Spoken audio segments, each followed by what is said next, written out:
Hello guys, welcome back to my YouTube channel. So guys, कल मेरा exam है और आज मेरा पढ़ाई में बिल्कुल भी मन नहीं लग रहा था। मैंने जैसा कि कल सोचा था कि आज मैं 4 से 5 मॉक लगाऊंगी, लेकिन ऐसा बिल्कुल नहीं हो पाया था। क्योंकि जैसे ही मैं पढ़ने बैठी तो पहले तो मुझे समझ में नहीं आ रहा था कि प्रैक्टिस करूं या फिर मैं मॉक ही लगाऊं डायरेक्ट। बट फिर मैंने सोचा कि चलो मॉक लगा लेते हैं, क्योंकि प्रैक्टिस करूंगी तो मैं उसको बीच में बंद कर दूंगी, क्योंकि आज मेरा पढ़ाई में मन नहीं लग रहा है। और मॉक तो फिर मैंने ऐसे दिए थे कि 2 सेक्शन के मॉक लगा लिया और उसके बाद फिर मन हुआ कि अब मुझे आगे का मॉक नहीं दे रहा है, तो मैथ्स के तो एक मैंने ऐसे ही बंद कर दिया था। और पता नहीं क्यों ऐसा हो रहा है कि पढ़ाई में ही मन नहीं लग रहा था। एग्ज़ाम के एक दिन पहले ऐसा हो रहा था मेरे साथ कि मैं मॉक भी नहीं दे पा रही थी। इससे ज़्यादा तो मैंने LIC के और अच्छे से पूरे ध्यान के साथ मॉक दिए थे, लेकिन इसमें तो पता नहीं मैं क्या ही कर रही थी, क्यों ही कर रही थी ऐसा। कल मेरा एग्ज़ाम है और आज मैं मॉक पे बिल्कुल भी ध्यान नहीं दे रही थी, मतलब पढ़ाई ही नहीं करनी थी मुझे, मेरा मन ऐसा था। लेकिन फिर भी मैंने एक टेस्ट मतलब एक मॉक चूज़ किया और उसको आधा ही कंप्लीट किया था। मतलब मैंने रीजनिंग का और इंग्लिश का ही सेक्शन किया था और फिर मेरा मन हुआ कि अब मुझे नहीं करना है आगे, तो मैथ्स का तो मैंने ऐसे ही छोड़ दिया था। मतलब मैथ्स का मैंने पूरा कंप्लीट भी नहीं किया था इसको। और इतना बुरा रिज़ल्ट आया इसका, जो कि मैंने खुद भी नहीं देखा और आप लोगों को भी नहीं दिखाया, क्योंकि बहुत ही बुरा था। इतना मैं एक्सपेक्टेड नहीं कर सकती, इतना बुरा था। मतलब माइनस में तो नहीं था, लेकिन फिर भी बुरा था, क्योंकि मैंने पूरा मॉक कंप्लीट नहीं किया था।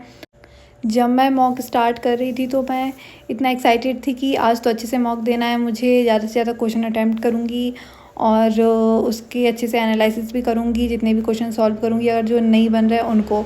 और फिर मैं एक्साइटेड होके मॉक देने बैठी। और पहले तो मैं एक्साइटेड थी, मतलब रीजनिंग का सेक्शन मैंने अच्छे से किया था। उसके बाद इंग्लिश का आया, तो जब मैं सोच रही थी कि यार क्या मेरा पढ़ाई में मन नहीं लग रहा है, मैं यहीं भोपाल में हूँ अभी। और उसके बाद मैंने 2 मॉक दिए थे, उनका रिज़ल्ट इतना बुरा आया था। और उसके बाद भी मैं मूवी देखने चली गई थी अभी, जो वरुण धवन की और जानवी कपूर की आई है वो मूवी, उसका नाम तो मुझे याद नहीं। आई थिंक सनी की कुमारी ऐसा कुछ नाम था, मुझे अच्छे से याद नहीं है। तो वो मूवी मैं देखने गई थी और मुझे तो अच्छी लगी। और ये बदतमीज़ी बेशर्मी मैं कर रही हूँ एग्ज़ाम के एक दिन पहले, मेरा मॉक रिज़ल्ट बुरा आने के बावजूद भी। और इतना गंदा मॉक मैंने दिया। इंग्लिश में तो मैंने फिर भी कर लिए थे, मैथ्स में तो कर लिए थे, और ये रीजनिंग का जो मैंने किया था इसमें मेरे 3 गलत निकल गए और इतने कम मैंने किए थे। इंग्लिश का तो फिर देख ही लो गाइस, मैंने टिक कर दिए थे और बिना सोचे समझे, मतलब पहले तो मैं ऐसे ऐसे टिक करती थी कि 50-50 है तो मैं कर देती थी। बट इसमें तो मुझे कुछ समझ में ही नहीं आया था, पैसेज भी पूरा पढ़ा नहीं था और मैंने टिक कर दिया था। मतलब पता नहीं कैसा मेरा दिमाग हो रहा था, जो मैं ऐसे ही टिक करती गई। और इस इतनी बड़ी लापरवाही का नतीजा आपके सामने है कि हम मन से जो टिक कर देते हैं वो इतने ज़्यादा गलत निकले। और रीजनिंग में तो आपने देख ही लिया कि 3 गलत निकले मेरे। और मैथ्स में तो मैंने किए ही नहीं थे, मतलब बिल्कुल भी नहीं किए थे, इसको तो मैंने पूरा छोड़ दिया था। और फिर मैंने सोचा कि चलो कोई बात नहीं, फिर अब दूसरा मॉक लगाते हैं। और उसके क्वेश्चंस भी मैंने ऐसे ही किए थे, मतलब बिल्कुल जो इंग्लिश तो मैंने ऐसे ही किया था कि पूरा पैसेज नहीं पढ़ा, टिक कर दिया। और फिर भी उस पर मैंने मैथ्स और रीजनिंग पे थोड़ा सा तरस खा के कुछ क्वेश्चंस उसके सॉल्व कर लिए थे। पता नहीं, मैं घर पे तो अच्छे से पढ़ाई कर रही थी, यहाँ भोपाल में आके क्या हो गया, मुझे बस घूमना ही घूमना दिख रहा है। और मैंने सेकेंड मॉक शुरू किया तो मैंने सोचा था कि इसमें अच्छे नंबर लेके आऊँगी, क्योंकि पहले वाला जो मैंने पूरा मॉक ही ख़राब कर दिया था। बट ये जो वाला मॉक है इसको मुझे अच्छे से कंप्लीट करना है, पूरा कंप्लीट करना है और बाद में इसका एनालिसिस भी करना है। लेकिन ये भी मैंने नहीं किया, क्योंकि मैं ये मॉक दे ही रही थी तभी मेरी दीदी आ गई और वो रेडी होने लगी मूवी के लिए। फिर मेरा भी ज़्यादा मन नहीं लग रहा था, मैं सोच रही थी कि फटाफट ये मॉक कंप्लीट हो जाए, उसके बाद मैं भी रेडी होंगी। पता नहीं क्यों पढ़ाई से मैं इतना भाग रही हूँ और कल मेरा पेपर है।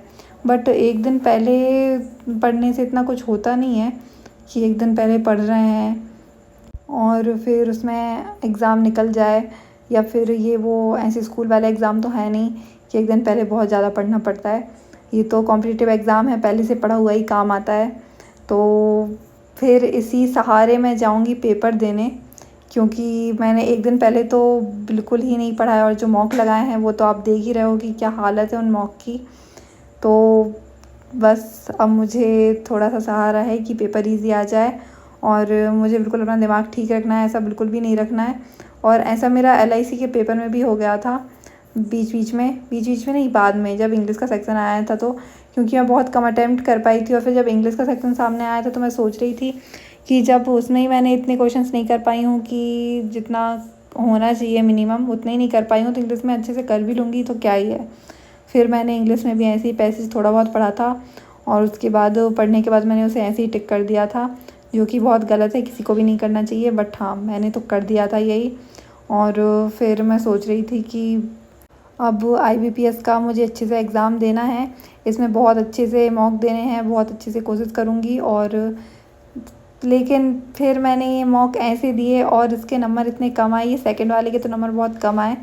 और इसमें पता नहीं क्या ऐसे आ रहा है कि जो पैसेज आ रहा है वो बहुत ज़्यादा टफ़ लैंग्वेज में आ रहा है। मतलब जो मोरल स्टोरी वाले होते हैं पैसेज, वो मुझे बहुत अच्छे लगते हैं, क्योंकि उनकी स्टोरी एक बार पढ़ो और पूरी दिमाग में फिट हो जाती है। उसके क्वेश्चन ही फिर बहुत ज़्यादा ईजी लगते हैं, मतलब दोबारा पैसेज देखने की ज़रूरत ही नहीं होती है जो मोरल स्टोरी वाले होते हैं। बट ऐसे जो न्यूज़पेपर टाइप में दे देते हैं ना, बड़ी बड़ी स्पेलिंग्स, तो ये मुझसे नहीं हो पाते हैं। फिर भी मैंने ट्राई किया था और इसमें मेरे नंबर इतने कोई अच्छे नहीं आए, मतलब मैंने 30 क्वेश्चंस पूरे किए थे और उसमें से मेरे 8 या 9 सही निकले थे, बाकी पूरे गलत निकल गए थे, जो कि बहुत ही गंदा स्कोर है, बहुत ही गंदा। बट मैं कुछ नहीं कर सकती हूँ, आज मेरा पढ़ाई में बिल्कुल भी मन नहीं था, उसके बाद भी मैंने की। और बस ये 2 ही मॉक लगाए थे मैंने, कहाँ मैंने सोचा था कि 4-5 मॉक लगाऊंगी, फिर मैंने बस एक ही लगाया था। और एक मॉक लगाने के बाद फिर मैं मूवी देखने चली गई थी, जो कि मैंने अभी बताया। और रात में 10 बजे मैं वापस आई और वापस आने के बाद अभी मैं ये जो वीडियो एडिट कर रही हूँ, इसको एडिट करने के बाद मैं सो जाऊँगी।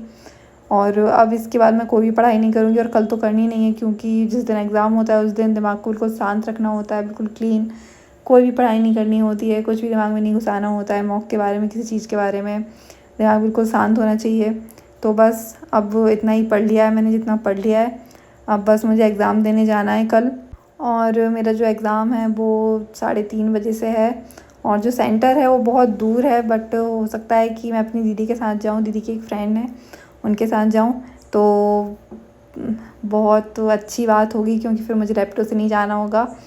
और इसका जो रिज़ल्ट था सेकंड वाले मॉक का, ये बहुत ही बुरा था, मतलब 25 नंबर आए थे, जो कि बिल्कुल भी अच्छे नहीं हैं, बिल्कुल भी अच्छे नहीं हैं। और उसके बाद फिर भी मैंने मैथ्स और रीजनिंग में तो कर लिए थे और उनमें से कुछ कुछ ही गलत निकले थे, एक गलत निकले थे दोनों में, 1-2।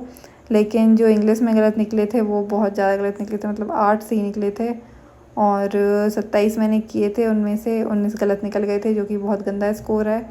अब पता नहीं कल एग्ज़ाम में क्या ही होने वाला है, मैं अपना एग्ज़ाम में बताऊँगी। और जिसका एग्ज़ाम कल है उसके लिए ऑल द बेस्ट। मैं अपने ब्लॉग को यहीं ख़त्म करती हूँ, बाय।